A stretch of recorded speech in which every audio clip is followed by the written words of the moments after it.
The only reason I accepted the job was because it paid $5,000 for 3 nights. At the time, I was broke. My rent was 2 weeks overdue. My truck needed a new transmission, and my bank account had exactly $43.18. So, when I saw the listing online, it sounded too good to be true. House sitter needed 3 nights. Ashwood, Maine. $5,000. Cash. No pets. No guests. Must stay day. Overnight. No experience required. No interview.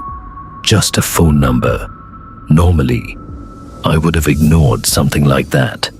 But desperation makes you ignore red flags.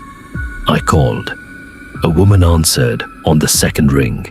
Her voice was calm, soft, almost rehearsed. My name is Emily. I'll ask you one question. Can you follow instructions? I laughed. Depends on the instructions. Silence. Then, I'll pay you when you arrive. That was enough for me. The drive to Ashwood took almost 4 hours. The farther north I drove, the fewer cars I saw. Eventually, the highway became a narrow road surrounded by endless pine trees. No gas stations, no restaurants, no houses, just forest. My GPS lost signal about 20 miles before I arrived. Luckily, Emily had texted handwritten directions. The last instruction read, "If you reach the old church, you've gone too far." I reached the house just before sunset. It wasn't what I expected. It wasn't abandoned. It wasn't creepy. It was beautiful. A massive Victorian home surrounded by towering trees. Fresh white paint, perfectly cut grass, every window spotless. It looked normal, too normal. Emily was already waiting on the front porch. She looked to be in her early 30s. Dark brown hair, gray sweater, friendly smile. She shook my hand. "Jake." "Yeah, thank you for coming." She handed me a thick envelope. I opened it. $5,000. Cash. Real cash. I counted it twice. She smiled. "I told you I'd pay up front." That should have made me happy. Instead, it made me nervous.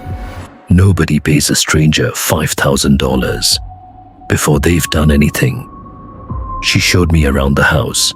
Kitchen, living room, laundry room, guest bedroom.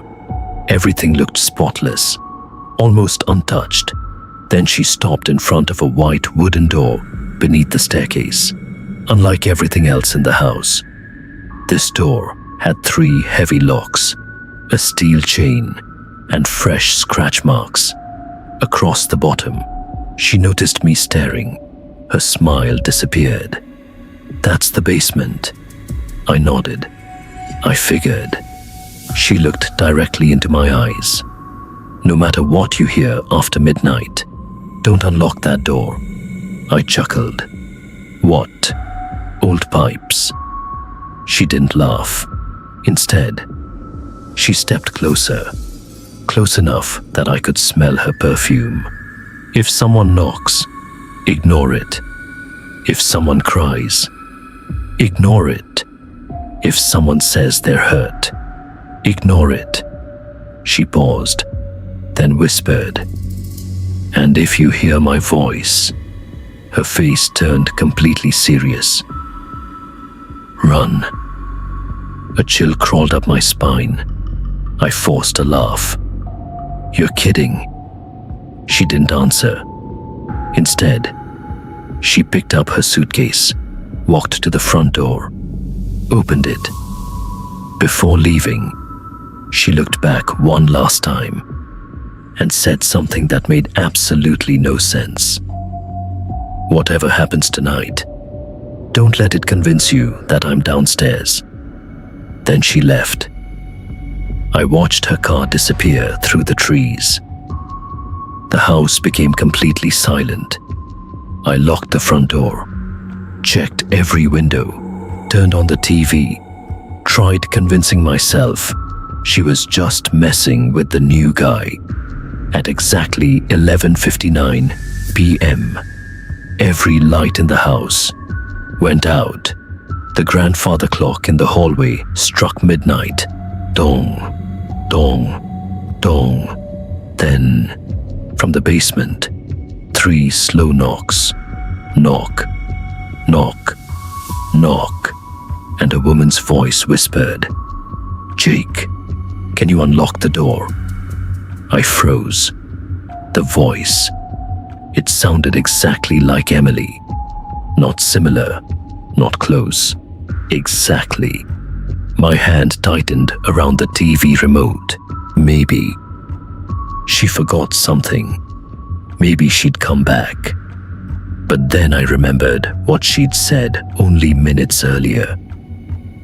"Whatever happens tonight, don't let it convince you that I'm downstairs." Another knock echoed through the house. Knock, knock, knock. This time, closer. The sound didn't come from the basement door. It came from underneath the floor, as if someone was standing directly below my feet. I forced myself to stay where I was. "It's just an old house," I whispered. Pipes expand. Wood shifts. I didn't believe a single word. Then, Emily's voice came again. Soft, weak, almost crying. "Jake, please." I fell down the stairs. "I can't move. Please help me." My stomach twisted. It sounded real, too real. I walked toward the basement door without thinking. Every step felt heavier than the last. When I reached it, I noticed something strange. The scratches beneath the door were fresh. Tiny pieces of white paint still clung to the wood, like someone or something had been clawing at it only minutes ago. Then I heard breathing, slow, heavy, right on the other side. Not crying anymore, just breathing. I leaned closer. "Emily." Silence. Then a whisper, so quiet I almost missed it. "Good. Come closer." Every hair on my neck stood up. That wasn't Emily. The voice had changed. It was deeper now, rough, like 2 people speaking at the same time. I stumbled backward. The breathing stopped. For several seconds, nothing happened. Then, the house shook. Not violently, just one deep vibration. The picture frames rattled. The chandelier swayed. The basement door moved. One of the 3 locks slowly turned by itself. Click. I stared in disbelief. No, the second lock remained shut. The chain remained tight. But one lock had unlocked itself. I grabbed my phone. No signal. Not even one bar. The Wi-Fi was gone too. I tried calling 911 anyway. Call failed. Of course. I looked at the front door. Maybe I should leave. Emily never said I couldn't. She only said not to open the basement. I grabbed my keys, walked to the front entrance, twisted the deadbolt. It unlocked. I pulled the handle. The door wouldn't open. I pulled harder. Nothing. It felt like someone on the other side was holding it shut. My pulse started racing. I ran to the kitchen. Back door, same thing. Locked from the outside. Every window wouldn't budge. It was as if the entire house had sealed itself. Then, the lights came back. Every lamp, every hallway light, every room, all at once. The TV turned on by itself. Static filled the screen. A face slowly appeared. Not a movie, not a news broadcast, a security camera. It showed the basement hallway, live. I was looking at the basement door. From the other side, I watched myself standing there, confused, frozen. Then, someone walked into the camera frame behind me. A tall man, at least 7 feet tall, thin enough to look almost skeletal. His skin was pale gray. His arms, far too long. His head tilted unnaturally to one side. He stood directly behind me, watching. I spun around. Nothing. The hallway was empty. I looked back at the TV. He was still there, closer now, smiling. And then, he slowly raised one finger, pointed directly at me, and whispered through the television, "Don't look away." I couldn't breathe. The man on the television was standing less than 3 feet behind me, but the hallway around me was empty. I slowly looked back at the screen. He hadn't moved. He was still smiling. His mouth stretched far wider than it should have, almost to his ears. Then, the camera feed glitched. For half a second, he disappeared. I sighed in relief, until a hand appeared on my shoulder. On the screen, I looked down. My real shoulder was empty, but on the TV, long gray fingers were wrapped around my jacket. The thing leaned toward my ear. Its lips moved. No sound came out. Then, the television speakers crackled back to life. "He can see you now." The screen went black. Every light in the house shut off again. Darkness swallowed everything. The only light came from my phone. 12:17 a.m. I switched on the flashlight. The hallway was empty. No footsteps, no breathing. Nothing. Then, my flashlight flickered. Once, twice, 3 times. A shadow rushed across the hallway. Too fast to be human, I spun toward it. Nothing. Just darkness. Then I heard something upstairs. A slow, heavy footstep. Thump. Another. Thump. Someone was walking above me, but I was supposed to be alone. I grabbed a fireplace poker from the living room. If someone had broken into the house, I wasn't going to wait around. I climbed the stairs. Every step creaked beneath my boots. The second floor was colder, cold enough that I could see my breath. Every bedroom door was closed, except one.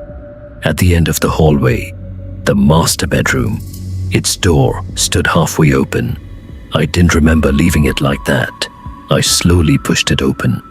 The room was empty, perfectly clean. Then I noticed the mirror. It stood against the far wall, 6 feet tall, antique. Its glass looked strangely dark. As I walked closer, I realized something was wrong. The reflection wasn't copying me. I raised my right hand. My reflection didn't move. Instead, it smiled. I felt my stomach drop. The reflection lifted one finger, not toward me, toward the hallway behind me. Slowly, very slowly. It pointed. I turned around. Nobody. I looked back at the mirror. The reflection was gone. Now, the mirror reflected the room normally. I backed away. Then I heard it, a little girl laughing, right outside the bedroom. I stepped into the hallway. Empty. The laughter came again, this time from downstairs. Then Emily's voice, louder than before. "Jake, please. He's coming upstairs. Open the basement." The basement? Why would she be downstairs if I was hearing her from below? Who had just spoken from the first floor? Before I could think, every bedroom door slammed shut. Bang, bang, bang. The entire hallway shook, and from somewhere inside the walls, a deep voice whispered, "You're almost out of time." I looked at my phone. The screen had changed. It no longer showed the time. Instead, only 3 words appeared. "He found you." I blinked. The words disappeared. My phone returned to the normal lock screen. 12:31 a.m. "What the hell?" I whispered. Before I could think, a loud crash echoed from downstairs. Glass shattered. I tightened my grip on the fireplace poker and hurried down the staircase. The living room looked exactly the same. Nothing broken, nothing out of place, except the television. It had turned itself back on. This time, there was no static. Instead, an old VHS recording was playing. The footage was grainy, black and white. A date appeared in the corner. October 14th, 1998. A young couple stood in the same living room, laughing, unpacking boxes. The woman smiled into the camera. "First day in our new house." The man behind the camera laughed. "Hopefully, this place isn't haunted." I felt my stomach sink because I recognized them. The woman was Emily. She looked younger, maybe 20. The man had to be her husband. The recording continued. It skipped ahead. The timestamp now read October 17th, 3 days later. Exactly the amount of time I was supposed to stay. The camera shook violently. Someone was breathing hard. Emily's husband whispered, "She's downstairs again." Emily answered. We locked the door. Then, 3 slow knocks echoed through the recording. Knock, knock, knock. Exactly like tonight. Emily started crying. Her husband slowly turned the camera toward the basement door. It was shaking. Something was pounding from the inside, hard enough to bend the wood. Then, a voice, Emily's voice, from behind the basement door. "Please, open it." The real Emily, standing beside the camera, covered her mouth in horror. "That's not me," her husband whispered. "No, it isn't." Then, the camera tilted upward. Someone was standing at the top of the basement stairs, too tall. Its head nearly touched the ceiling. Long gray arms, black eyes. The same thing I'd seen on the TV. The creature smiled. Then, the recording ended. The television went black. I stood there, unable to move. Emily knew. She had seen this before. She hadn't warned me about a ghost. She had warned me about it. A loud engine echoed outside. Headlights swept across the living room walls. Someone had pulled into the driveway. I rushed to the front window. A sheriff's SUV. Relief washed over me. An officer stepped out. Middle-aged, tall, flashlight in hand. His badge read, Daniel Brooks.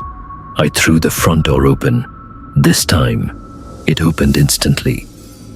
"Officer," he looked at me. "You Jake Carter?" "Yeah. I got a strange phone call from this address. I've been trying to reach the owner. It's Emily's house." The sheriff's face changed. "Emily?" He frowned. "Son, I don't know who hired you, but Emily Ross." He paused, looking at the house, then back at me. "Has been dead for 26 years. At that exact moment, the basement door unlocked itself. Click. The second lock fell to the floor. Only the chain remained, and from somewhere beneath the house, a woman whispered, 'He finally brought someone back.'" The sheriff didn't move. Neither did I. For a few seconds, we both stared at the basement door. The heavy steel chain was the only thing keeping it closed. Then, another knock. Knock. Knock. Knock. Sheriff Brooks' face turned pale, not surprised, terrified. He slowly backed away from the front porch. "Jake, step outside. Now." I didn't argue. The moment I crossed the doorway, the front door slammed shut behind me. Boom! The entire house shook. Every light inside came on at once. Then, every curtain closed by themselves, like invisible hands were pulling them shut. The sheriff grabbed my arm. "We need to leave." I stared at him. "You said Emily died." He nodded. 26 years ago. "But I talked to her." I shook her hand. "She paid me," without saying a word. He reached into his patrol vehicle, then handed me an old photograph. It was faded. The edges were torn. 3 people stood in front of the same house. A smiling couple and a little boy. The woman was Emily, exactly the way I'd seen her only hours earlier.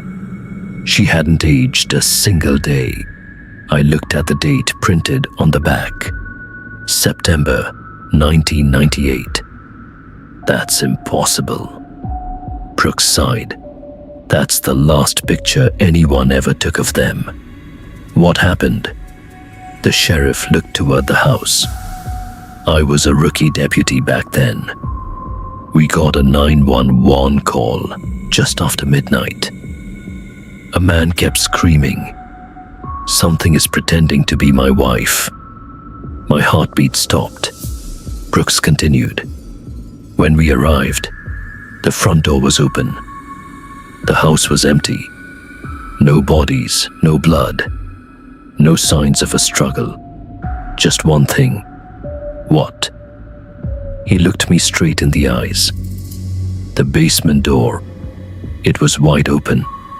A cold chill ran through me. "What was inside?" His voice dropped to almost a whisper. "Nothing. Just stairs. Stairs that went down, far deeper than this house should have allowed." He swallowed hard. One of the deputies walked down. He never came back. I felt sick. "What did you do?" "We sealed the basement. We welded the locks. We condemned the property." I looked back at the house, but Emily rented it to me. Brooks shook his head. "No. Whatever met you today, it wasn't Emily." Suddenly, the porch light turned on. Both of us looked up. Someone was standing behind the living room window. A woman, gray sweater, dark hair. "Emily," she smiled, and slowly raised one hand, waving at us. Brooks whispered, "Don't wave back." I lowered my hand. I hadn't even realized I'd started raising it. Then, Emily's smile disappeared. Her head tilted sharply to one side. "Father, Father." until it was almost upside down. Her mouth opened, much wider than any humans could, and through the closed window, we heard her voice, clear as day. Jake. He doesn't remember what happened. The sheriff's face lost all color. What? Emily pointed directly at him, then whispered, "Ask him why he never told anyone about the second deputy." The sheriff froze. He wasn't looking at the house anymore. He was looking at me. And for the first time that night, I saw guilt in his eyes. Then he quietly said, "We need to leave. But if she knows about the second deputy, then it means..." He never finished the sentence, because something standing behind Emily in the window slowly stepped into view. It was over 7 feet tall. Its skin looked like cracked concrete. Its arms almost touched the floor. And this time, it wasn't smiling. It was looking directly at Sheriff Brooks, as if it had been waiting for him to come back. The creature didn't move. It didn't have to. Just looking at it made my knees feel weak.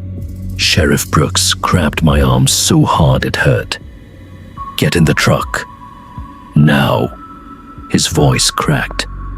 Whatever that thing was, he recognized it. We jumped into the SUV. Brooks slammed the gear into reverse. The tires screamed against the gravel. For the first time that night, we were finally leaving. Or at least, we thought we were. 5 minutes passed. Neither of us spoke. The forest stretched endlessly on both sides of the road. Then I noticed something. We've already passed that mailbox. Brooks looked up. His face tightened. An old black mailbox with the number 113 painted in white, bent nearly in half. We drove another 3 minutes. There it was again. Mailbox 113, exactly the same. "No," Brooks whispered. He pressed harder on the gas pedal. The SUV reached 60 miles an hour. Trees blurred past the windows. Still, mailbox 113. Again. No matter how far we drove, we always returned to the same place. Then, the engine died. The headlights flickered once, twice. Then darkness. Only moonlight remained. Brooks tried the ignition. Nothing. Again. Nothing. He hit the steering wheel. Damn it. Then, the police radio came alive. Static. A long burst of static. Then, a man's voice. Weak. Terrified. "Unit 12. Officer down." Brooks froze. His breathing stopped. I looked at him. "You know that voice?" He didn't answer. The radio continued. "He's not Emily. Don't let him." The transmission suddenly cut off. Brooks slowly reached toward the radio. His hand was shaking. "That call. It can't be." "What?" He swallowed. "That was Deputy Ryan. The second deputy. The one who disappeared." I stared at him. "You told me no one ever found him." Brooks nodded. "They didn't. That radio call was recorded 26 years ago." The radio crackled again. This time, a different voice. Emily. Calm, almost gentle. "Daniel, he's still waiting for you." Brooks shut the radio off, but her voice didn't stop. Now, it came from outside. A knock echoed against my window. Tap. I turned slowly. My heart stopped. Deputy Ryan stood beside the SUV, still wearing his sheriff's uniform. His badge was covered in rust. His skin was grey. His eyes were completely white, and there was dirt packed beneath every fingernail, like he'd spent years trying to dig his way out. He smiled, then slowly lifted one hand, pointing toward the woods. I followed his finger. About 50 yards away, between the trees, stood the house. Impossible. We had driven for almost 10 minutes, yet somehow the house was right there, exactly where we'd started. Its porch light glowed warmly. The front door stood open, and Emily was waiting on the porch, smiling as if she'd never left. She raised one hand, not to wave, to invite us back. Then she spoke, a sentence that made Brooks begin to cry. "Daniel, you left your brother downstairs." Brooks covered his face. "Oh God, oh God. I never told anyone." I looked at him. "What is she talking about?" His voice barely came out. "Ryan was my younger brother." Before I could answer, the ground beneath the SUV started shaking. Not like an earthquake, like something enormous was climbing the basement stairs. And this time, it wasn't staying inside the house. The ground kept shaking, not violently, slowly, like something unbelievably heavy was dragging itself upward. The trees around the house began to bend, not because of the wind. They were leaning toward the basement, as if everything in the forest was trying to stay away from whatever was below us. Sheriff Brooks covered his face. I lied to everyone. I stared at him. What happened 26 years ago? He didn't answer immediately. Instead, he reached into his pocket and pulled out an old silver key. It was covered in rust. "I kept this every single day." "What is it?" He looked at the house. "The original basement key." My stomach dropped. "I thought you said the basement was sealed." "It was," he whispered. "But before we sealed it, I opened it." 26 years earlier, Brooks and his younger brother Ryan had entered the house. The basement door was already open. The stairs didn't end. They just kept going, down, down, down, far deeper than any basement should exist. Ryan wanted to keep searching. Daniel wanted to leave. Then they heard Emily crying. She was calling for help. Ryan ran toward the voice. Daniel followed. But the farther they walked, the farther away her voice became. It was like the stairs were growing beneath their feet. Then Ryan disappeared into the darkness. Daniel called his name. No answer. Only footsteps coming back up the stairs. He smiled through tears. "Ryan." A figure slowly appeared. It looked exactly like Ryan. Same uniform, same face, same voice. It stopped 3 steps away, then said something. Daniel never forgot. "If I reach the top, I'll never leave." Daniel ran. He never looked back. He slammed the basement door, locked it, and left his own brother behind. I heard him screaming. Brooks whispered. For hours, I couldn't save him. Tears rolled down his face. I was a coward. Before I could respond, the silver key in his hand began glowing, not brightly, just enough to light his trembling fingers. Then, Emily's voice echoed across the yard, dead, gentle. "Daniel, you still have time." The front door slowly opened wider. No one was standing there anymore. Only darkness. A darkness so deep, it looked almost solid. Then, footsteps. Someone walked out of the house. Deputy Ryan. Except, it wasn't Ryan anymore. His body was taller. His arms reached below his knees. His sheriff's uniform hung in shredded strips. His face kept changing.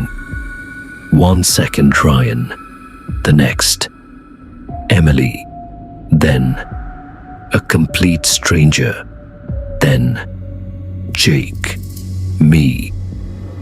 I was staring at my own face, smiling back at me.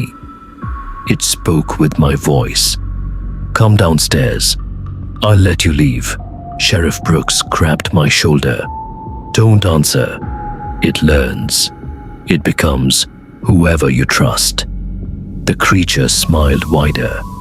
Then, it snapped every bone in its neck. Crack, crack, crack, until its head hung completely upside down. And with my own voice, it asked one final question. "Jake, how do you know you're the one who walked out of the basement?" For the first time that night, I couldn't answer because I suddenly couldn't remember walking back up those stairs. For several seconds, neither of us spoke. The thing wearing my face just stood there, swimming, waiting. Then, Sheriff Brooks grabbed the silver key. "This ends tonight." Before I could stop him, he started walking toward the house. "Daniel." He didn't look back. "I've spent 26 years running. I'm done." The moment we stepped inside, the front door slammed shut. The house changed. The clean white walls were gone. Paint peeled from every surface. The air smelled like mold and wet soil. Every clock inside the house read exactly the same time. 12 a.m. None of them moved. The basement door stood open. The locks, the chain, everything was gone. Only darkness remained. Brooks whispered, "It's waiting." He switched on his flashlight. The beam disappeared after only a few feet. It was like the darkness was swallowing the light. Then, we heard footsteps. Not coming up, coming down. Someone was already walking deeper into the basement. We followed. The stairs never seemed to end. One flight became 5. 5 became 10. My phone lost all signal. Then, even the battery percentage disappeared. The screen was completely blank. Finally, the stairs ended. Not in a basement, but in something impossible, a hallway. Hundreds of identical white doors. Each one had a brass number. 101, 102, 103. Some were open, some were closed. Every open door revealed another version of the house. Different furniture, different people, different years. Inside one room, Emily sat eating dinner with her husband. Inside another, police officers searched the empty living room. Inside another, a young family laughed together. None of them noticed us. It was like we were walking past pieces of time itself. Then, We reached the final door. 113. It was already open. Inside, a man sat in a wooden chair. His back faced us. Brooks whispered, "Ryan." The man slowly stood. He turned around. It really was Ryan, older. His hair was gray, his face covered in tears. "Daniel, you finally came back." Brooks broke down crying. "I'm taking you home." Ryan smiled sadly. "I can't." "Why not?" Ryan looked behind him. Something enormous moved in the darkness. Not a person, not an animal, just a shape so large my brain couldn't understand it. Hundreds of whispers filled the hallway, all speaking together. One leaves, one stays. Ryan lowered his head. "I've been keeping it here for 26 years. Brooks stared at him. "What? If I leave, it follows." Silence. Then Brooks smiled through his tears. "I know." He slowly placed the silver key into Ryan's hand. "You've stayed long enough." Ryan's eyes widened. "No." Daniel nodded. "It's my turn."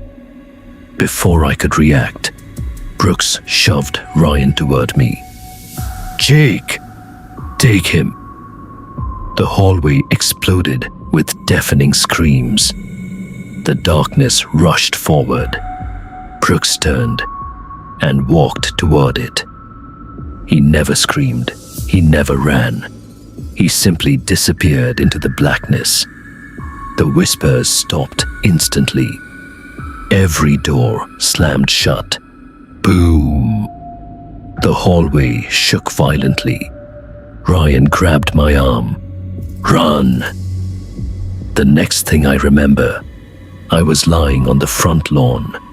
Morning sunlight hit my face. Birds were singing. The house was gone. Not burned, not destroyed. Gone. Only an empty field remained. Police found us an hour later. Ryan was alive. But according to every official record, Deputy Ryan Brooks had died in 1998. His fingerprints didn't exist anymore. His social security number belonged to a deceased person. The government had no explanation. Neither did we. 6 months later, I received a plain white envelope, no return address. Inside, there was only one photograph. It showed the old Victorian house, standing exactly where it had always been. On the back, someone had written 4 words in black ink. "Now, someone waits for you." At the bottom, there was another sentence, one that still keeps me awake at night. "The house is hiring again.